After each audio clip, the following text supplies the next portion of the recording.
Okay, next run. But I can reach it from here. Sort of.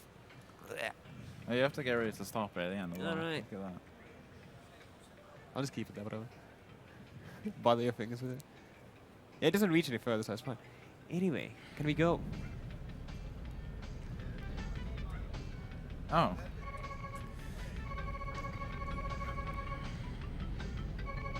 You have a game mode here? Yeah. Cool. Am I good to go? All right. Yes. Yeah. Please go. Should I hold on any longer, Paul? No. My Okay. back's killing me, dude. Right, there we Ooh, go. there you go. Okay. So, yes, clap, thanks. This is great. It's going to be... We're setting the standards low, so everyone will be better afterwards. Okay. So, this is CTR for the PlayStation 1, played on the PlayStation 2 to make use of fast disk speed, which saves like a minute or two over the run because of faster loads. And basically, this game is a fun little adventure where a bunch of animals, weird hybrid things, have all got to compete in races to fight against an alien who's going to enslave the entire planet in a, if he wins, a 1v1 race. So pretty much we're going to show the world that we are the best driver. So a lot of the tech in this game is this sort of mechanic of driving sideways, and then you'll notice in the bottom right I am powering up a boost gauge. What I want to do is I want to power up a boost, charge up a boost, and then release it when that gauge is as full as possible. Because when I do that, I gain what's called reserves. So this game doesn't give you speed for doing mini turbos once you've gotten speed. It's all about maintaining speed. So you see this giant ass fire I've got out the back of my car? This is what I want to make sure I can keep as long as possible by doing these mini turbos. If I stop doing mini turbos for too long, then I will lose that speed, and obviously that's slower. So a lot of the tech in this game is trying to maintain that fire, but also trying to do optimal lines. Like for that section in particular, I didn't want to do too many drifts. And then to corner well here. And then this end section, I'm also going to be driving straight. So there's parts where I don't want to be drifting and gaining my reserves back, just because it makes driving optimal. So at higher level play especially, that's when we start pushing reserves to the max. The way we get the maximum amount of speed just through fire is by going over boost pads, or also jumping off a ramp, which isn't really used until later on, so we don't need to worry about that yet. So I pretty much need to go across a ramp and have reserves so I can keep a boost pad, so I can keep reserves and keep the speed that it gives me. So that's the basic mechanic, which we'll see in every track. And now a lot of tracks as well have a mechanic called a speed ghost, which is effectively getting some sort of speed from terrain or somehow where it actually makes you go faster than your base kart speed. So how this game works is that when you go down a hill, for example, so this hill here, it's going to give me lots of speed, and then the game wants to take that speed away from me. So what I do is these little hops. That reduces the amount of time my kart is on the ground, and that lets me maintain more speed. So optimally, I want to go down these hills, then start hopping. And then this part, you can't really keep the speed because you start going back uphill and you don't have enough speed there. But then this hill again. So I got a lot of speed here. I just want to hit this ditch because that can give me even more speed. Because even when you have a speed ghost and you're going faster, you can actually gain even more speed from things like ditches and other parts of terrain. So that's what we're going to try and aim to do here. It's the same on uphills too. Normally uphills, because the game has physics, they would slow you down immensely. But because you can jump through them, he barely even touches them, and therefore goes through them flying, like here. Yeah, because this is an uphill as well. Yeah. That's fine. Yeah. Not bad, pretty good. I could have took the mushroom there, but sometimes when you get too much speed, it's actually difficult to cut that mushroom shortcut, which is intended. The mushroom has like a really deceptive hitbox, yes, right? It's not actually it where the stump is. And what's really important to note is I have reserves, but I will immediately lose all of my reserves if I either tap brake, which is square, or if I hit a wall. So hitting a wall is really detrimental in this run because I can hit a single wall and I don't have any speed until I can go back over a boost pad. So These earlier tracks, maybe not so much is important, but some of the later tracks where it really heavily relies on having reserves that can really impact me. So there's another track which will see some more speed ghosts. So there's an intended shortcut here. So I'm going to take this and I'm going to hopefully get a hop. I want to take a hop into this shortcut because much like hopping after you gain speed, you want to reduce the amount of contact you have with off-road surfaces because parts of the road that actually slows you down, you don't want to be in contact with, so you want to hop on those as well. So I take the hop into the shortcut so that I can go as far in as possible without losing speed, and then hop throughout the shortcut to, again, minimize the amount of speed I'm losing. You'll notice I took a slightly different route on lap 1. So I went to pick up 2 Wumper crates. Every time you pick up a Wumper crate, you gain anywhere between 5 and 8 Wumper. It can be random, whichever. It could be 5, 6, 7, or 8. And effectively, every single time I get a single Wumper, it increases my speed. And because on some tracks like this, they're a little longer, like laps are sort of 37-ish seconds, I want to gain as much Wumper as I can, because that actually speeds me up enough that it was worth detouring. If I have the maximum amount of Wumper, which is 10, also if you have 9 Wumper, it gives you the same speed, but 9 or 10 Wumper give you about a 2% increase in speed. So it's not a lot, but it is definitely worth it on some of these longer tracks. So I was mentioning before, there are speed ghosts here. This is the main section. So I can keep this speed. I've got it to the ramp, actually. So I can hit this hill here, and then gain this amount of speed, which is really good, actually. Yeah, the other thing you see there is that jumping also convert, like if you jump twice on an uphill like here, you actually convert the second jump into more horizontal momentum instead of vertical. Yes. So Yeah, that speeds you up forward. Yeah, so that lap 3 was actually pretty good. Just for being able to chain speed ghosts into another speed ghost to just get an immense amount of speed. Unfortunately, this game is quite inconsistent with how difficult the tricks are, because the tricks themselves are consistent, but they're so difficult to get that you don't expect to get them all the time. So that's sort of one of those tricks where it's like it's free to attempt every single lap, but you can't always guarantee you'll get it. So now we're going to Sewer Speedway. Now, Sewer Speedway is the first track where we're starting to get some annoying cycles. Cycles in this game, they are usually the same. Well, they are the same when you enter the track. But some tracks don't reset cycles when you reset the track. You have to literally leave the track and re-enter to get the same cycle again. And this is one of them. So if you ever time trial this track, you're stuck having to use like whatever cycle the game gives you at that point without having to leave all the time. So these barrels, if I get caught by one, they'll just flatten me. If I drive well, I should hopefully not see any of them. So there's a speed ghost at the end here. I didn't get it, unfortunately. And the walls get like really wonky in there. Yes. They don't really act as walls, and they're more like some sort of sideways downhills that speed you up immensely.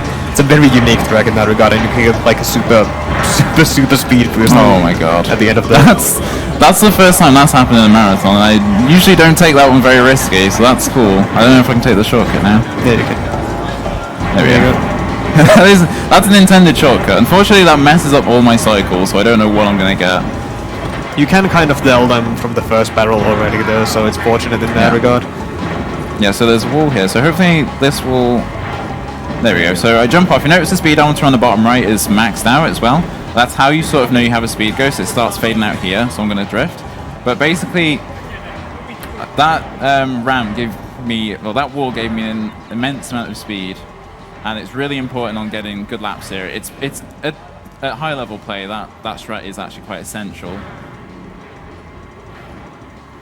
Yeah, and one thing to note is you get less speed from this track on NTSC. So I am running the NTSC version of the game. There we go, it's almost full speed. I could go a bit faster. So I am running the NTSC version of the game. So the main benefits of running NTSC is that I have higher jumps. So every time I hop on a flat surface, the meter at the bottom will count up to 26. If I'm playing on PAL, it will count up to 23. So that very small difference in jump height makes a huge difference on some tracks, and also makes some shortcuts easier, which we'll sort of see later on. So one of the main reasons for NTSC is that it's quite a bit easier to play than PAL. The only real issue with NTSC is that reserves actually run out slightly quicker. At least they feel like they do. Yeah, because like, as we said before, reserves, you have to keep building reserves, and if you're not building reserves, they actually deplete. And when you're on NTSC, sorry, the game's running at a higher frame rate, so your reserves actually run out a little quicker than on PAL. So it can make some tracks a little more difficult, but it's not difficult enough that it's really a big issue. Yeah, something to note there is that reserves run out every frame of the game. Yes. So one thing that NTSC doesn't have, though, is a language glitch. So on the PAL version, when you're asked to select a language, you can simply press triangle on the menu, and the game's like, okay, I guess you don't want to speak any language, and it just gives you some weird version of the game which doesn't actually load any language. So it removes all spoken words, it removes all text from the game, and it just replaces it with punctuation. And in a speedrun, that's beneficial because it skips some of the Aku or Uka voice lines when you finish tracks, but it also allows you to skip one of the cutscenes later on, which saves about 20-something seconds. 23, I think. 23 seconds. So PAL has cutscene skips. Unfortunately, even with cutscene skips, PAL is still slightly slower. But if you have the choice of running either or, you can run either NTSC-U or PAL. If you have NTSC-J, you can't really do full speedruns of it because the cutscenes are a lot longer. There's an entire monologue speech by Oxide on the very last track, which unfortunately loses a lot of time. It's about a minute, 2 minutes it loses. So you can't really use NTSC-J to be competitive with speedrunning. But if you do want to do time trials, for example, you can use PAL or NTSC-J for time trials, and you can't really use NTSC-U is fine for every Dingo track, which is like half the tracks in the game. So. Yeah, so the reason why PAL and NTSC-J are optimal for time trials is because the cheat character Pentapenguin, which is used in time trials, has max stats on NTSC-J and PAL, whereas on U he has the same stats as a beginner class. Which brings us on to character stats. So you'll notice I'm playing as Dingo. You may be used to seeing Coco during these runs. More of a recent find, Dingo saves about 20 seconds over an entire run. He is a little bit more difficult to use. But yeah, his raw speed stat. So Dingo has maximum speed, so he has a speed stat of 6, and then he has an acceleration and handling stat of 1.5. Whereas Coco has a acceleration stat which is maxed, and a handling stat and speed stat which are not quite as high. I can't remember exactly, but effectively Dingo actually saves more time just by having raw speed, even though he sacrifices some of his handling for it.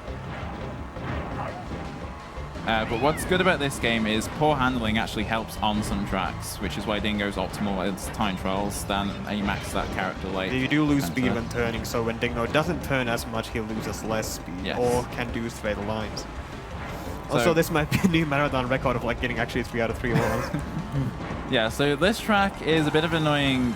It's an RNG hell, basically. So there's a shortcut which I've taken twice already, which requires me to use an item to throw at it. So I need to get 3 items that I can shoot forward. And I got 3 out of 3. There we go. Huge. So I can shoot this bomb and I can open this gate. If you don't get an item, you have to go around. It loses 2 to 3 seconds. Which, on high-level play especially, if you get no shortcuts, you're losing 9 seconds almost. And that's, in some cases, that can just be a dead run at that point. So you can grind for really good hub ones, then your run can just sort of die to RNG there. Because 10 seconds, especially at high-level play, is a lot for a game like this. Other cases, RNG is... People don't appreciate, I don't think, the RNG in this game quite so much because it only really becomes a factor when you're high level as well. But the way AI interact with you is also quite RNG heavy because AI can start driving in your way, they can cause you to fail shortcuts, miss turbo... Ooh, I was smashing triangle though. They can let you miss shortcuts, miss turbo pads, all sorts of things. Like there, for example, I hit an AI, but I managed to get through. So some tracks they can be very annoying in. So this is Coco Park. Coco Park is a very deceptive track. because you think casually it's a very easy, straightforward track, but it has a really annoying shortcut that unfortunately I didn't quite get lap 1.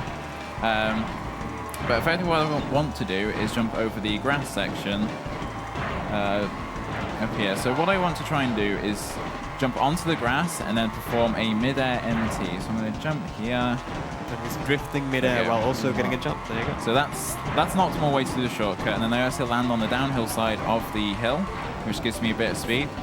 I don't really carry that speed, so it does give me a speed ghost, I just don't carry that speed. And then there's also a speed ghost here, which I'm not going to get, but I can drift. So this track is very deceptive because this shortcut is incredibly precise, so it's really hard to get it consistently.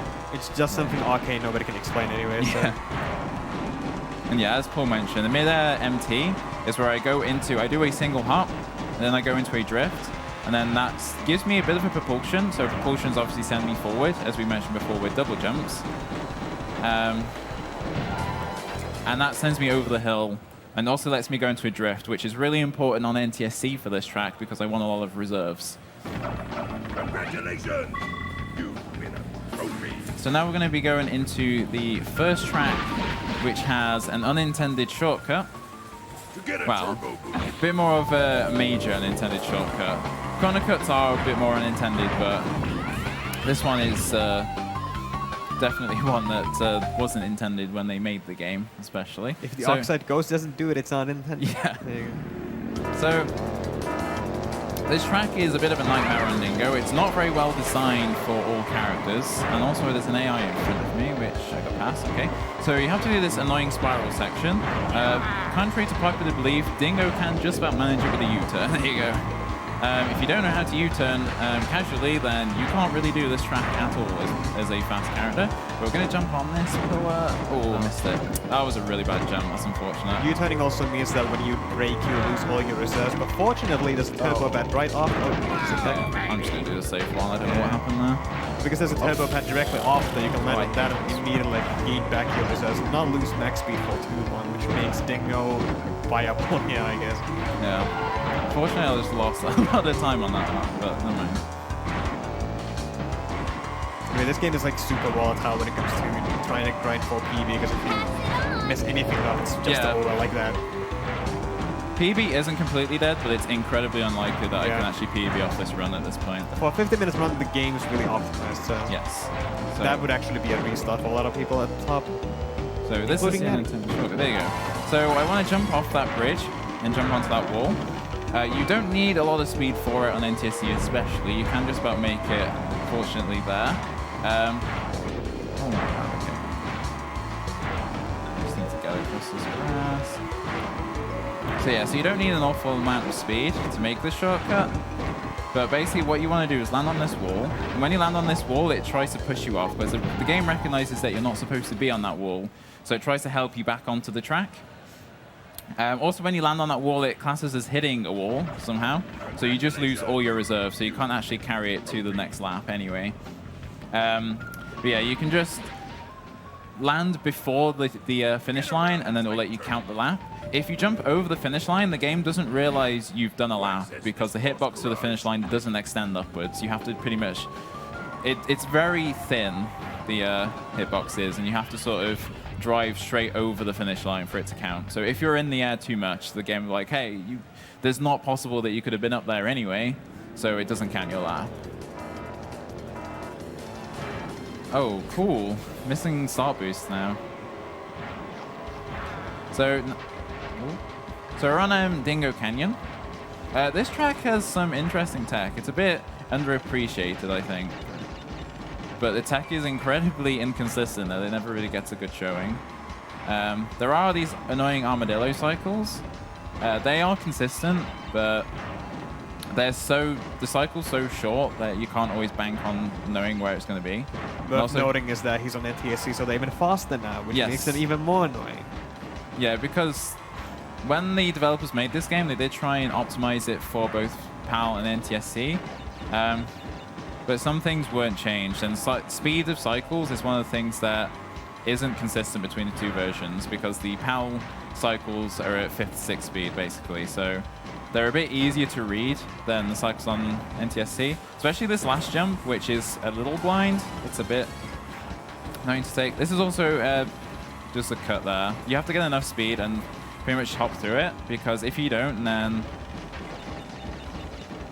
you pretty much like lose your speed. Yeah, you land on the small downhill at the start of the track and then you use that speed to I get through the didn't think that shortcut. would hit me. Okay, that's cool. Back up. Unfortunately, those armadillos have deceptive hitboxes. They're a little bigger than they seem. I didn't lose too much time hitting that guy. Also, as mentioned with the whole downhill thing, this game's full of like really small optimizations that we haven't even mentioned, but... Yeah, so what I was aiming for there is on the downhill, you can get speed ghosts from downhills, you can get speed ghosts from uphills, you can get speed ghosts from turbo pads, you can also get speed ghosts off ledges. So if you hit the very edge of a platform, you can actually just get an insane amount of speed, similar to the amount of speed you got from Sewer Speedway. It just maxes your speed out if you hit a ledge right. So what you can actually do in Dingo Canyon is hit the edge of the road where it's in the water. Unfortunately, I didn't get it. It's incredibly difficult to get. Yeah, there are only like a million things going on at once at all times, so Yes. it's not worth commentating on because you would waste all your breath on that. But if you're into racing games, this game has a lot of movement going on for it. So Yes. it's a lot of terrain interaction all the time. Like And even here, you want to jump early so you don't drive on the uphill, which Yeah. is only slide. So we haven't really mentioned the point of boss races. Effectively, bosses are just 1v1 races against a boss, but the boss is going to be throwing lots of items down onto the track for me to hit. So if you're ahead of them, ooh, that's not a good line. If you're ahead of them, you're pretty much safe. But a track like this, as long as I don't make any mistake here. Okay. Ooh, that was a weird jump. It's a really difficult backup because he has to jump off the ledge. Yeah. But yeah, so we're going to run into some potions here. So Papu's just going to start throwing potions all over the track. And because we've done that unintended shortcut, we're going to start catching up with him. So he can put a potion right in front of this shortcut, which makes it almost impossible to take. It gets really difficult. Okay, cool. So I didn't make any major mistakes on that one. I did lose fire. It's really hard to keep fire on that track.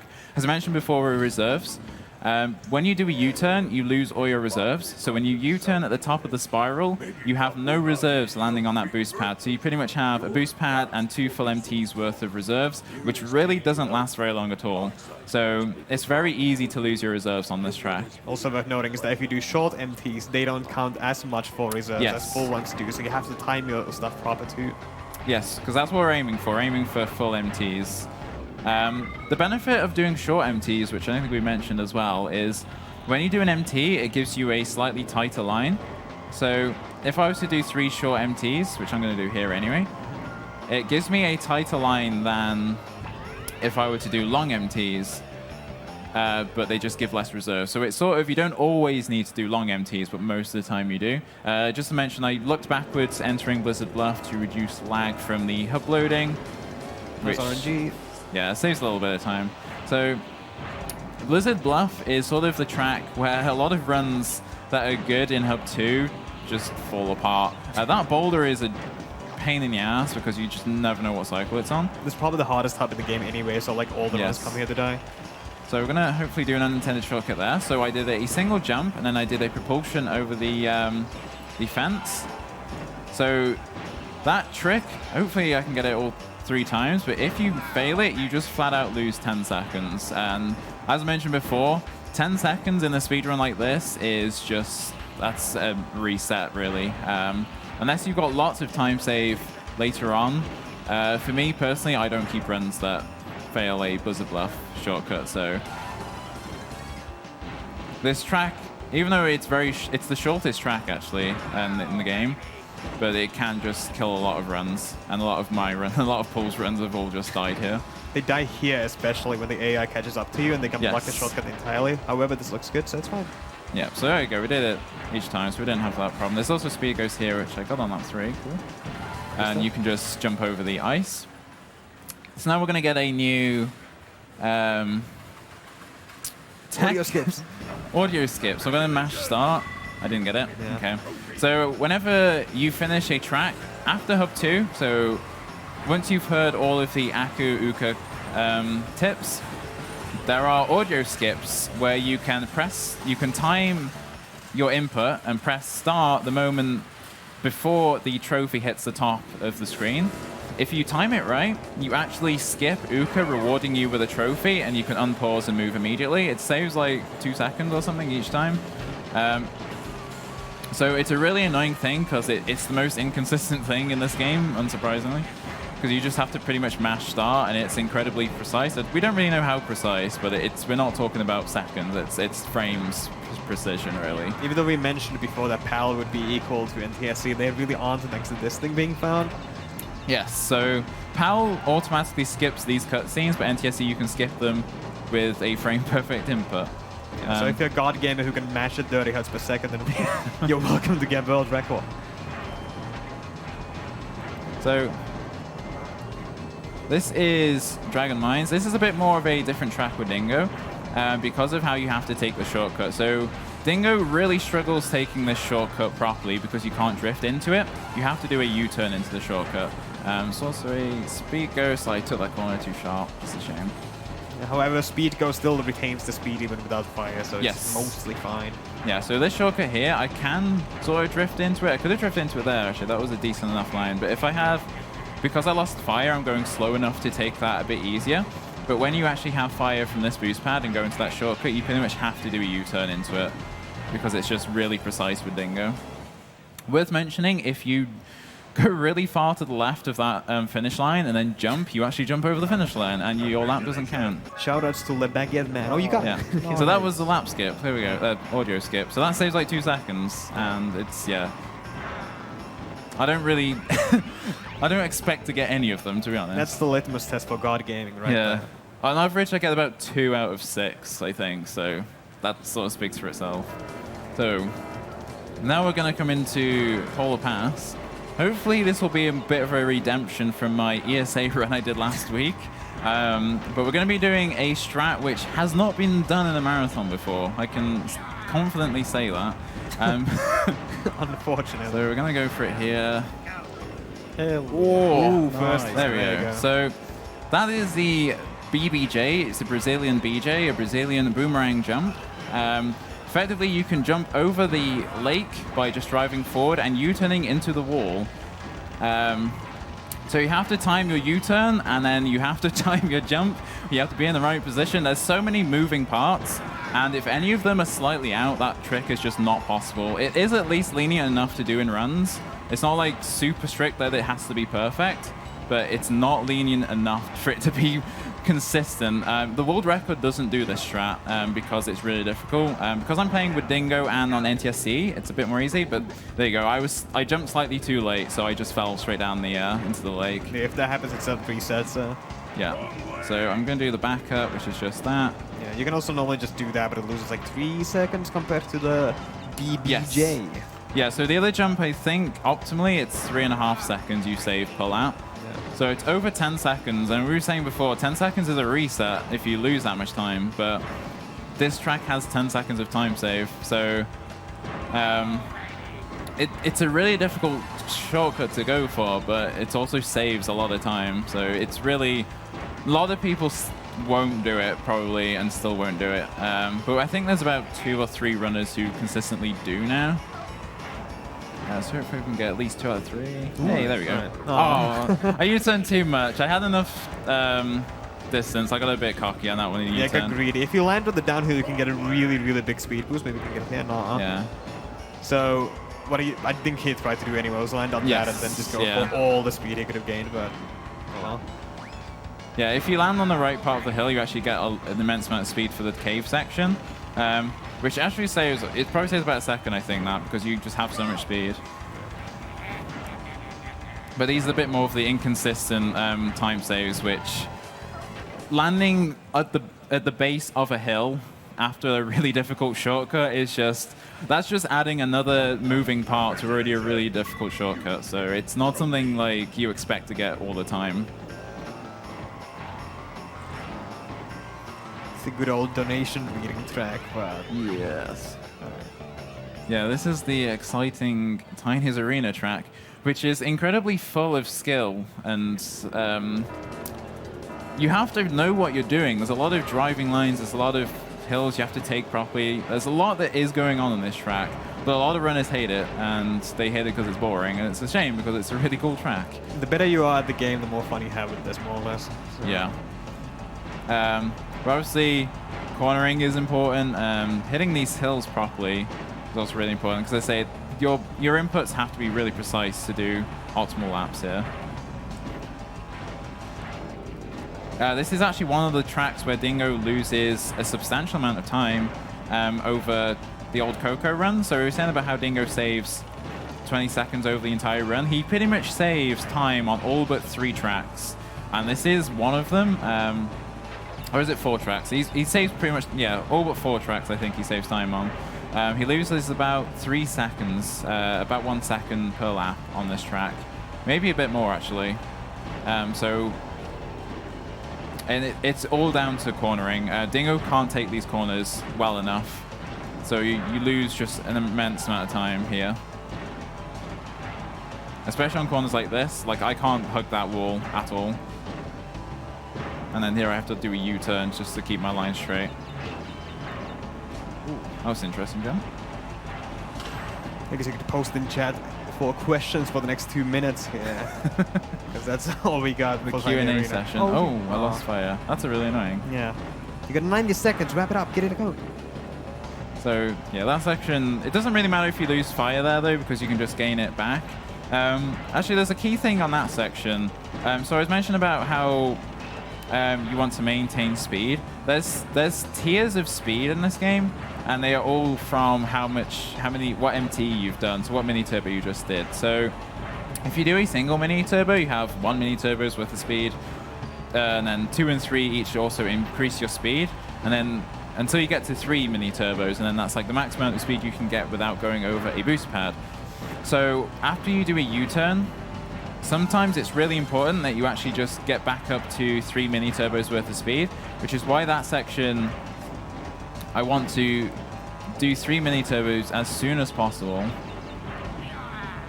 But with Coco, you can actually do that corner and keep all your fire, whereas Dingo, it's just really, well, I don't even think it's possible. Which is why you have to U-turn. So I'm going to U-turn here. So get around this corner, and I'll try and do 3 mini turbos. And hopefully I don't lose the fire in the air, which I did there. So if you get a bad angle, and one thing which is really difficult about Dingo as a whole is he's very unforgiving if you get bad angles. So if you get bad racing lines, you go too wide, go too tight on the corner, you just can't recover it with Dingo quite as well as you can with other characters. So that's like the big stumbling block a lot of people have playing with Dingo, is that you have to be really precise with your lines all the time. Hey Natty, we got one question for you. Oh boy. Do you like pumpkins? Do I like pumpkins? I've never actually eaten pumpkins. Okay. I like carving them. Carving them's fun, but I've never actually eaten pumpkin flavored things. Thank you for the question. That was a very valuable question. Yes. This is usually about the time the stream goes down and we talk about pizza. This is a cursed game at FINNRUNS. Just to point out, this cutscene doesn't play if you're on PAL. So this entire cutscene is completely skipped, and as soon as you finish Tiny's Arena, you just hold X and enter the boss race. So we have to watch that on NTSC.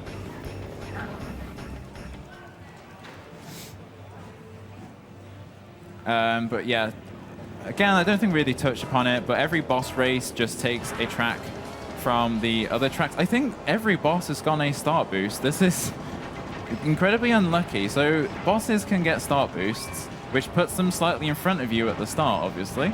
But because they're throwing stuff behind them all the time, you can actually just get stuck on whatever item they decide to throw.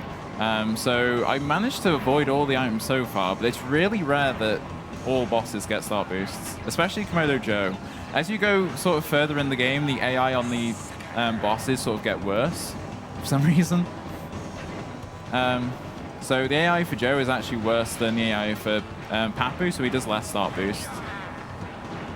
Is this some confirmation bias? I've never heard of this. He does a lot less start boost than Papu. Okay. And then the purple cup, his AI is worse. Because, and Pinstripe's AI is really bad. So I'm going to put this shield up here. This is actually really important for this track. There's a chance. Okay, that could have hit me if I was a little faster. So Joe sort of randomly drops nitros and then throws TNTs into the air. So there's an... Oh, I didn't make it. Okay. Yeah, I went a little slow on lap 1, so that cycle was really bad. U-turning is really good for backups like that. Yeah. So there's a limit to the amount of items that can be on the track at any time. So as the bosses throw items onto the track, they'll eventually hit that limit, and the oldest thing that was put onto the track explodes. So if Joe was to place only nitros, then his nitros would blow up in time for us to catch up. But because he randomly throws TNTs into the air, it's completely random as if he's thrown enough TNTs or nitros that there will be nitros on lap 3. They usually are, and sometimes they're just on blind hills, so you just absolutely have no chance of seeing them whatsoever.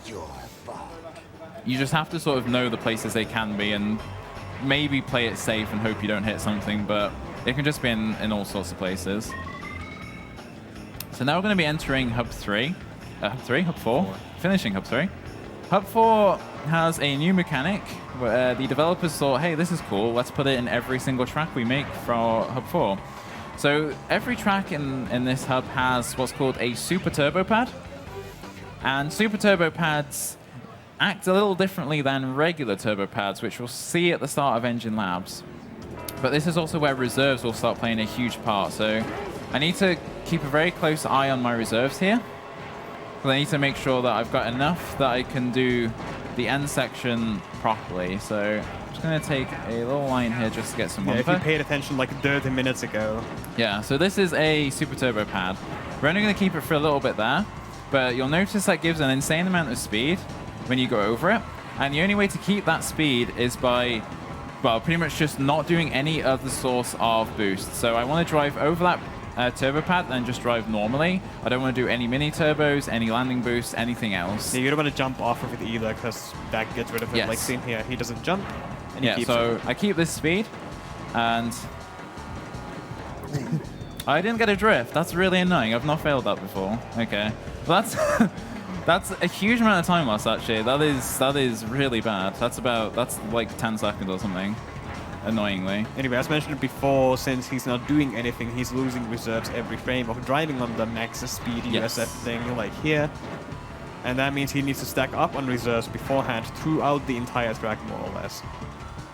Therefore, if he hits any walls in the middle of the track, then pretty much the ending of the track is already, like, gone. Yeah.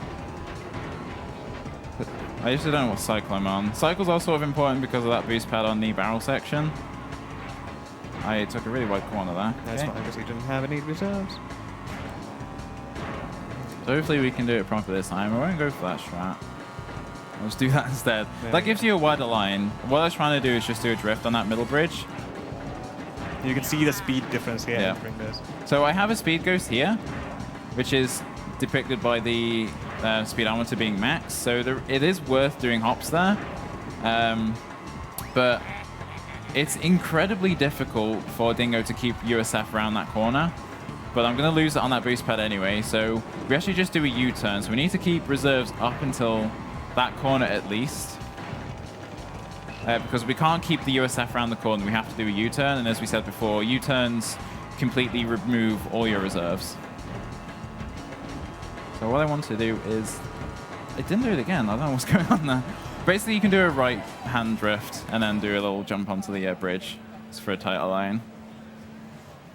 So that mechanic we're going to see again in Cortex Castle. The Cortex Castle is a lot tighter, and Cortex... Where am I going? I thought I was going to... In that route. Nice route. There you go. You can jump down there. I don't know why. I was looking at the pinstripe port, at the Hot Skyway port, and think, wait, why is the pinstripe port locked? And then I was going to drive towards it.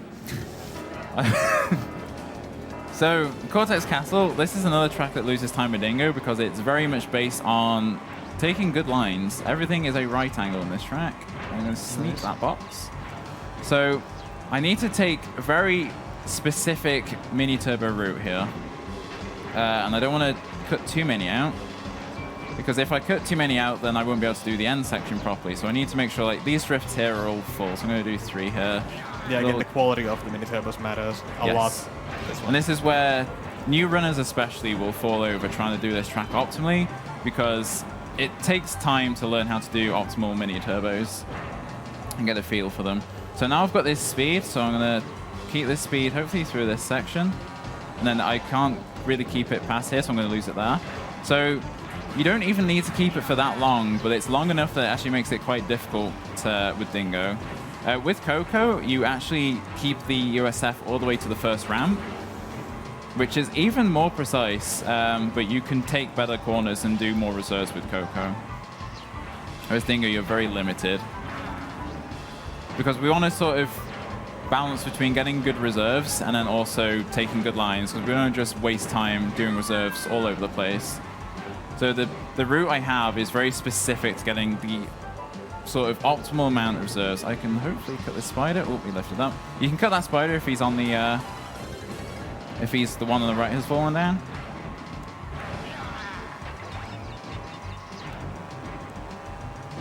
Okay, so I'm a little on reserves, can do a drift there. It's lap 3 though, so it doesn't even matter.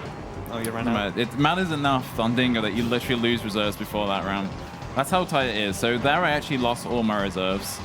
You can still do the 360. It saves a lot of time. Yes. Yeah, this is an optimal strat that I learned how to do, finally. Oh yeah, we practiced this yesterday. So I practiced this again. Can you believe it? And you can go woo, and you can go woo. Woo. Now we can clap. Yeah. That's the first clappable thing. There we go. That's the only impressive thing you've done all day. So, as we mentioned, there's super turbo pads in every single track, but we're not going to do it in Hot Air Skyway or Oxide Station. So Oxide Station, Hot Air Skyway even, is the next track coming up. This is where we're going to start getting some more unintended shortcuts. And we're going to start going all over the track. It gets a bit confusing if you're not too familiar with the game. There's some cool tricks coming up. So this game, as you mentioned, it sort of has a checkpoint system in that you're traveling in an area that is loaded, and the area moves with your car. So we've loaded an area, so we're going to go back on ourselves. So we've loaded enough track forward that we can jump down here, and this track is loaded for us. If you just try and jump down there regularly, the track isn't loaded, and you just get picked up by Uka because you're technically out of bounds. So we drive forward to load the track. As I said, there's just a moving sort of area around us. Oh, you got it. Okay. So that's another really difficult strat. It's so difficult, I think I'm the only person who does it in runs at this point, but it's more of a Dingo thing because it's a bit easier with Dingo, but you can just... NTSC, I guess. NTSC and Dingo. You can do it Pal Coco, but it's incredibly difficult and it saves half a second. So down here. Also because the track wraps around itself, forward is technically right there. So yeah. So that's shortcut again. We're just going to load a little bit of the track. You have to load a little bit, not too much on that one. It's a bit of an oversight by the devs. I think that one was. This. Ooh, 2 out of 3. So the other way there is to just go all the way around and then take the boost pad. So the reason this doesn't save a lot of time is because I don't have full amount of speed here. I only have regular fire, so I can't get a boost pad. I can only do mini turbos, so that's why it doesn't save huge amounts of times, but it's still sort of worth it at 50 level because it's not the most inconsistent strat. So I'm going to get AI'd here, maybe. Okay. On lap 3, your run can end there because an AI can hit you going backwards. Sure has. Which is why speedrunning this game is not the greatest idea. Okay, Ooh, 3 out of 3. There we go. Hold on, Natty. That's like not too dissimilar from the BBJ in terms of like how precise you have to angle it. Yeah, because you have to jump late and you have to jump high. So you have to hit the highest part of the ramp and also jump really late. You have to jump late because you actually land on the lower part of the track, because the track above is an uphill. So you want to land on the lower part of that uphill, effectively. So now we're going into more unintended shortcut territory. I think this one's more confusing, really, to follow, I would say. Again, if you don't know the game too well. So hopefully I don't mess it up, but I'm going to drive into this I can walk them through it, I guess. So you land forward, so you load the track forward. There you go. And then you go back. After which the track wraps around itself, and because we loaded forward, forward is technically here. yes. And so then we've again, the same thing. Yeah. Forward is here. So we loaded enough track that we can just loop on the round and then do sort of a major shortcut. That first shortcut saves 10 seconds. I don't remember how much that second shortcut is because I've always done it. That second shortcut doesn't require you to load the track. It just lets you jump down there. So again, it's just another oversight on the design of the track. But the inputs I want to hopefully do here, all I need to do is just hold square and then land on the wall there. One thing to note is that you need to land somewhere to load it forward. Yes. So that's why you go down there instead of like immediately wrapping around here. Yeah, so that's why we do the first section, not just go for this bit for like immediately. It's really important as well that I when I do the first part of the shortcut, I land as far away from that boost pad as possible, because every single pixel of the track you load actually matters a lot. So I want to make sure I load as much of the track I can, because then there's more for me to jump on for the second part. Oops. Ooh. Okay. Yeah, it's a bit confusing because you land in like the opposite direction. But the further back you land, the further forward you are in the track. Therefore, you load it further forward. There you go. I don't think I landed quite as far as I wanted to. It's alright. A bit safe, yeah. Okay, well, you landed like that anyway. So. Yeah. So yeah, that second part of the shortcut is very reliant on getting a good landing on the first bit, because I want to cut as much of that corner as I can. Just to ultimately save just a few frames, really. Throwing the runaway for a few frames is CTR meta. But yeah, I want to try and cut as much of that corner as I can, so that I can actually jump off that second bit a bit easier and get more of a corner cut. So now we've done those two tracks, we have to do those two tracks again, because this game's so well designed that you do two tracks two times, back to back, pretty much. So fortunately with Pinstripe, he's the only boss that doesn't drop anything on the track, but he does shoot bombs backwards. So he won't be a problem unless we get stuck behind him at some point in the track. So he won't be a problem pretty much unless I mess up somewhere. Yeah, the hairpin's like really dangerous for Pinstripe. So we don't really see him until later on. He very rarely gets start boosts, so you don't need to worry about that. But yeah, so he's going to start shooting bombs backwards. We're just going to go over here, and he won't be able to shoot us anymore. I got a speed ghost there, so you can land at the base of the hill, and that actually gives you an immense amount of speed. That's a really inconsistent thing. It's a deal breaker if you do time trials of this track, but it's not completely necessary in speedruns. It's one of those things you go for. So that was a low jump. I jumped too early on that one. So that's how easy it is to mess that shortcut up. Messing it up only loses 3 seconds each time. 3 seconds isn't, I don't think, completely enough for me to catch up with Pinstripe. I think I do have a little bit more of leeway still. But effectively, if I'm too slow, then I will see him on lap 3 and get stuck behind him. So do this bit again.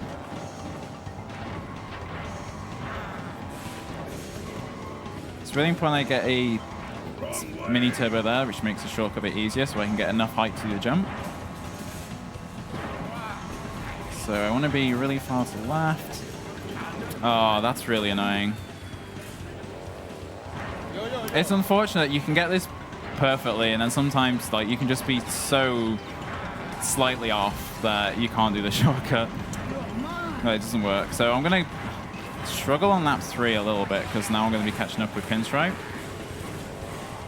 I don't think I loaded enough of the track there. So this might be a bit risky. Yeah, but risk it. There. So I will see Pinstripe when I... Oh my god, okay. I got a really weird jump there. It's fine, because Pinstripe won't be there anymore.